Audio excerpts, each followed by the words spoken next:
দেশ বিদেশের যেখান থেকে আমাদের চ্যানেলটি দেখছেন তাদের সকলকে স্বাগতম। আমাদের চ্যানেলটিতে সাবস্ক্রাইব না করে থাকলে এখনই সাবস্ক্রাইব করুন।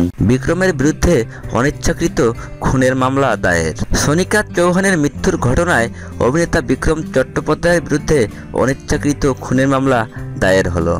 মঙ্গলবার পুলিশ বিভিন্ন তথ্য সংগ্রহ করে আদালতে বিক্রমের বিরুদ্ধে জামিন অযোগ্য ৩০৪ ধারা প্রয়োগের আর্জি জানায়। এদিন আলিপুর এসিজেএম আদালতে বিচারক সৌগত রায় চৌধুরী এজলাসে মামলাটি গৃহীত হয়। এর আগে বিক্রমের বিরুদ্ধে জামিনযোগ্য মামলা দায়ের হয়েছিল। তিনি আগাম জামিনও পেয়ে যান। গত ২৯ এপ্রিল লেকমলের কাছে গাড়ি দুর্ঘটনায় মৃত্যু হয় মডেল সোনিকা সিংহ চৌহানের।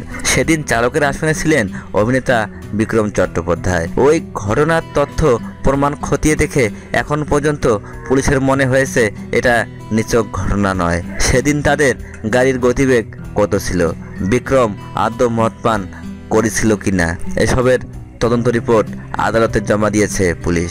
তার ভিত্তিতেই এই জামিন অযোগ্য ধারা প্রয়োগ করা হয়েছে। এ নিয়ে সোনিকার পরিবারের এক সদস্য বলেন, আমরা সব সময় শুধু সত্য ঘটনাটাই জানতে চেয়েছি। এটা সেই লক্ষ্যে একটি পদক্ষেপ। ভিডিওটি ভালো লাগলে লাইক দিন, অবশ্যই কমেন্ট করে জানাবেন। এমন মিডিয়া ভিত্তিক আরও খবর পেতে আমাদের চ্যানেলটিতে সাবস্ক্রাইব না করে থাকলে এখনই সাবস্ক্রাইব করুন। ভালো থাকুন, সুস্থ থাকুন, ধন্যবাদ।